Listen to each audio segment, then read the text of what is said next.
A very good morning to all of you, my dear students. Today I am going to explain you uniform circular motion. As you know, what is motion? No problem, I think. Motion.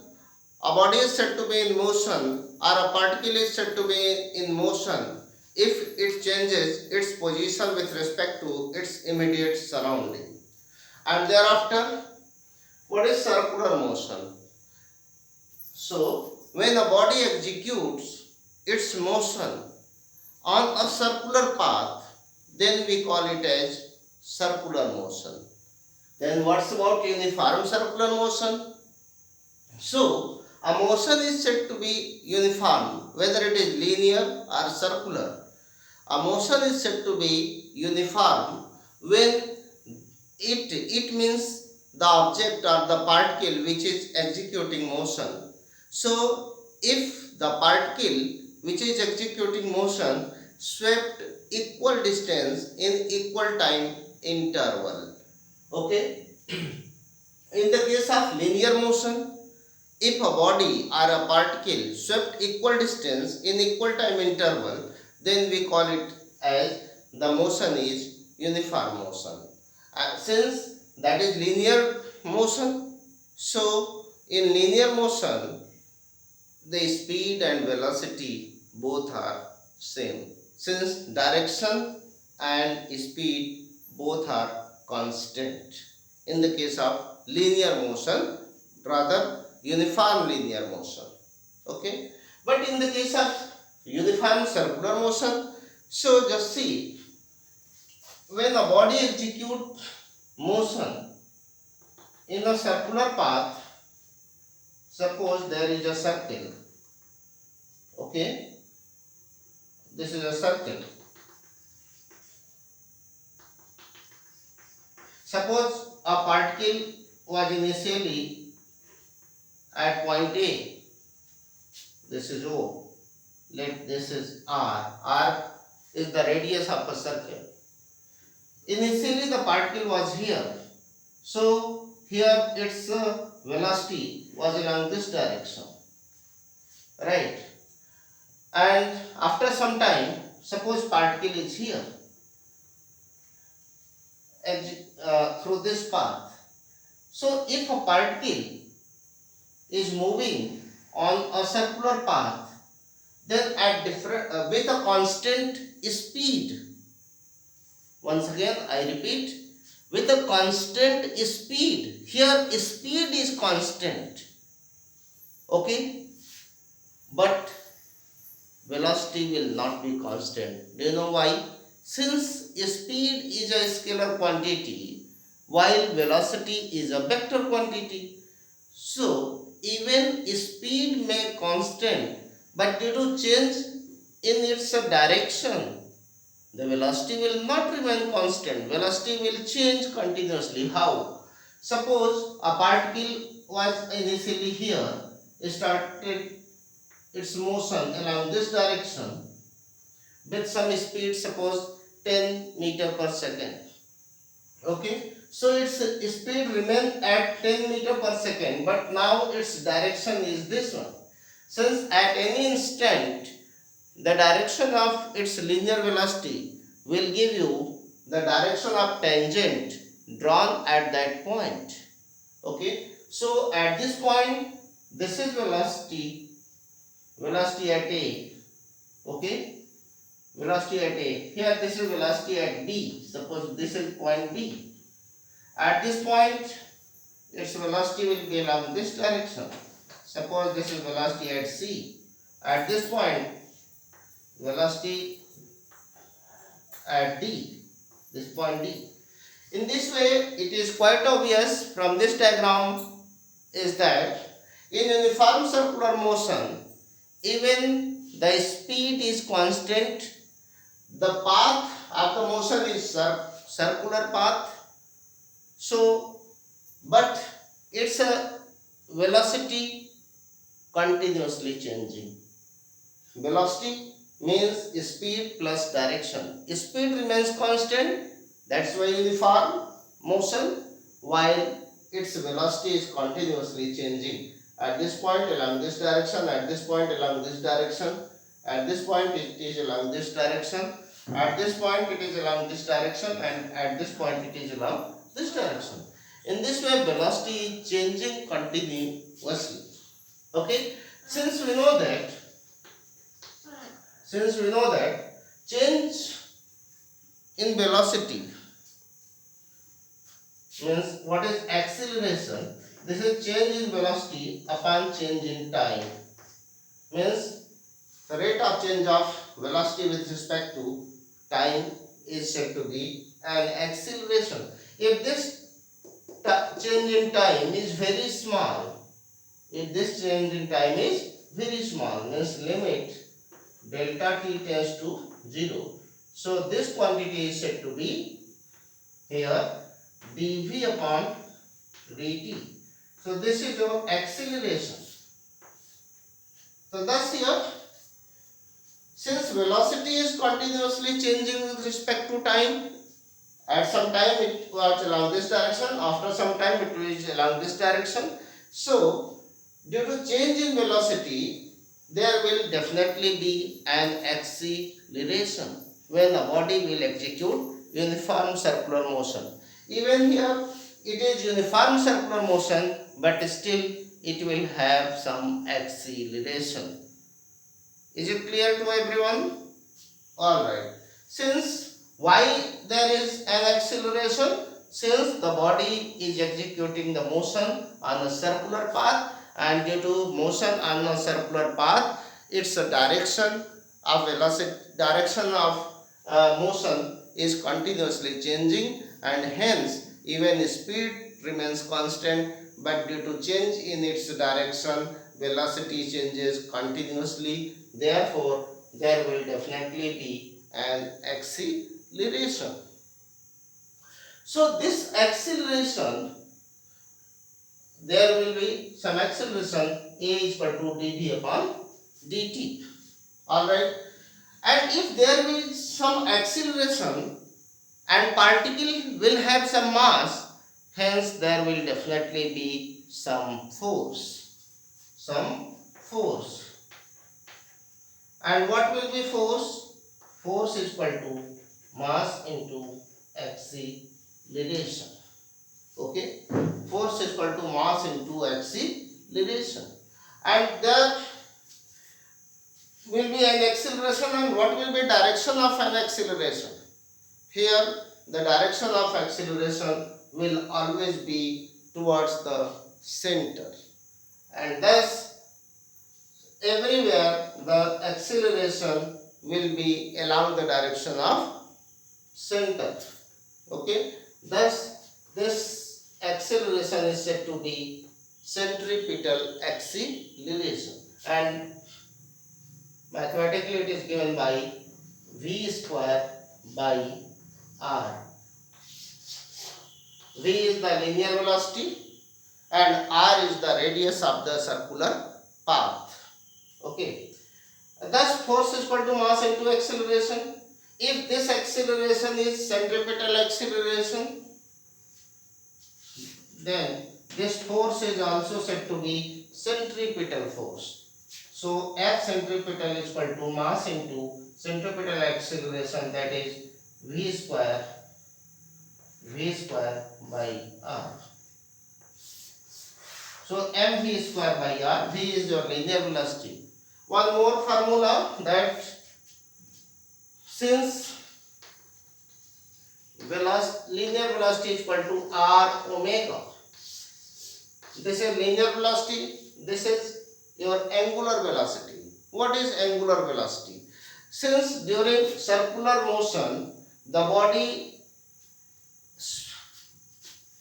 suppose at any instant it was here, after some time suppose it is here, so it is sweeping some angular displacement, sweeping some angle. That's why this is called angular displacement theta. And suppose this time interval is t or delta theta, then it is delta t. So omega is equal to delta theta upon delta t, means the rate of change of angular displacement, or the angular displacement upon angular time interval is called angular velocity. Okay, angular displacement delta theta upon time interval is called as angular velocity. So this is the relation between angular velocity and linear velocity. Now you can put at the place of v this r omega. So this formula may be m by r, and v square is r square omega square. R square omega square, r square can be cancelled out. So this centripetal force became mv square by r, or this is mr omega square. Okay, and this force will always act towards center. Okay, this force is always acting towards center. This is centripetal force. This is along center, centripetal, along center, centripetal. This is centripetal force. Okay. Now,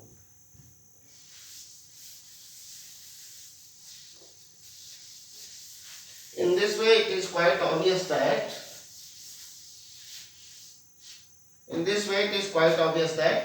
when a body executes the motion on a circular path, then there will be always acting a force towards center said to be centripetal force. Okay, centripetal force. This is a real force. Centripetal force is a real force. Some practical examples, like when an electron in an atom, when an electron revolve around the nucleus, suppose this is nucleus and this is your electron in some orbit of radius r. So if an electron is revolving around the nucleus, then there will be some centripetal force. Means if a body will execute circular motion, then there will definitely be some centripetal acceleration, means the acceleration acting towards center, and hence there will definitely be some force acting towards center, and that force is said to be centripetal force, and this centripetal force is equal to mv square by r, and this is in terms of angular velocity mr omega square, centripetal force. Okay, and here which one force is providing this centripetal force? So answer is that if an electron is revolving around the nucleus, since nucleus is having protons which are positive in nature, so a positive and negative charge, if separated by some distance according to coulombs, there will be some electrostatic force. Okay, so here between this, suppose Z is an atomic number and charge of one proton is E. So there will be a force, electrostatic force, that is K Q1 Q2 ZE into E square upon R square, Q1 Q2 by R square. So this electrostatic force is providing centripetal force. Okay, since this nucleus is attracting towards center. Okay, so this will be equal to mv square by r. Okay, similarly another example, if any planet is revolving around the sun, then according to planetary motion, there will be some what types of force? Since you know that gravitational force is due to two masses, if m1 and M2 are two masses, are two particles of masses M1 and M2 separated by some distance, then they exert some force on each other, and the nature of this force is attractive always. So suppose there is a planet, suppose sun is there, and the planet is revolving around the sun in circular orbit of mass of planet, the mass of sun. So this sun will try to attract it with gravitational force, and what will be gravitational force? This F gravitational is equal to G m1 m2 by r square. So if any planet is revolving around the sun, then this gravitational force applied by the sun on the planet provides what? Centripetal force. So this gravitational force will be equal to mv square by r. Okay. And sometimes if you are whirling a stone tied with a string and keeping it at one point, and this stone you are just whirling like this, then there will definitely be some tension produced in the string towards center. Okay, for this stone, since the stone is here, so this will try to stretch along this direction. So this tension is providing you a centripetal force, tension in the string. These all are an example of centripetal force. This centripetal force. Okay. Now centrifugal force.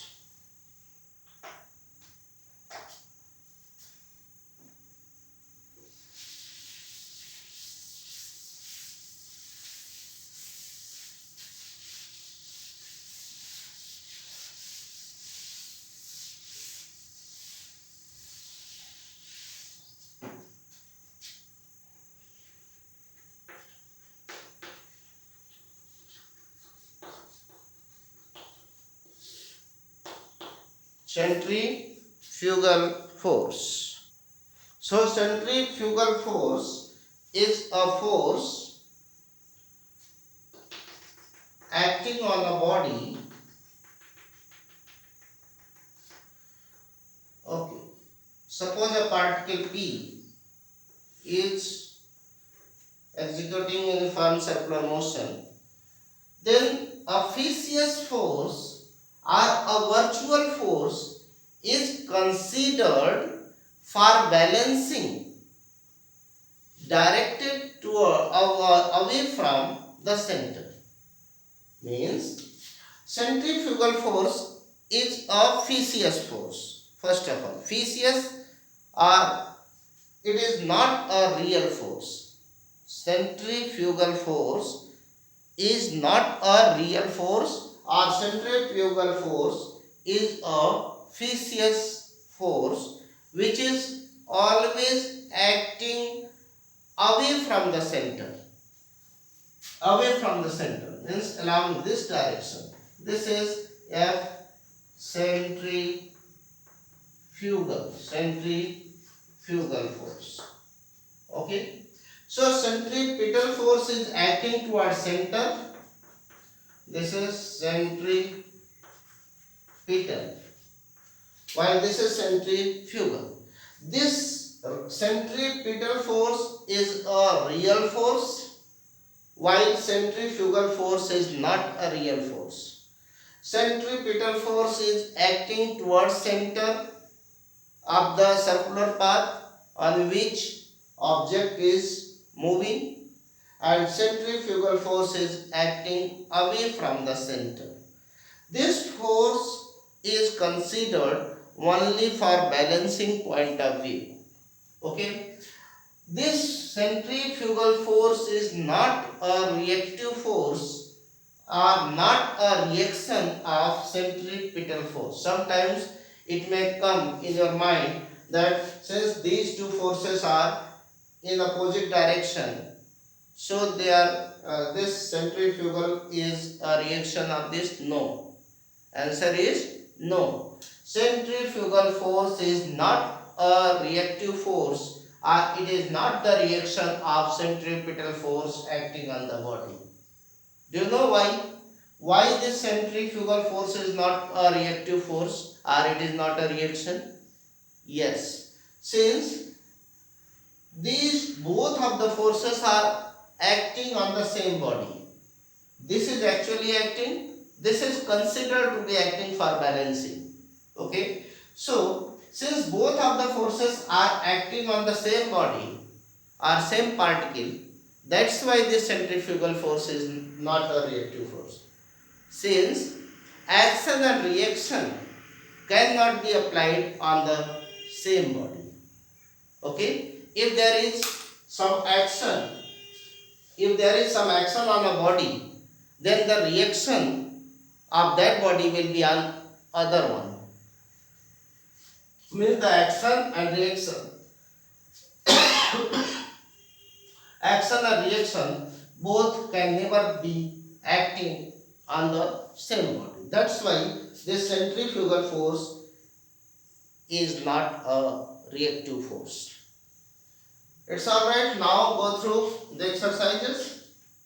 I hope so that centripetal force, centrifugal force, its magnitude, magnitude of centrifugal, magnitude of centrifugal force will be equal to magnitude of centripetal force. Magnitude of centripetal force means mv square by r. So magnitude of centrifugal force will be equal to magnitude of centripetal force. Okay, as we have derived, mv square by r is equal to mr omega square, right? So I request you to go through once again line wise from your book, and thereafter start solving exercise problems. Okay, thank you so much.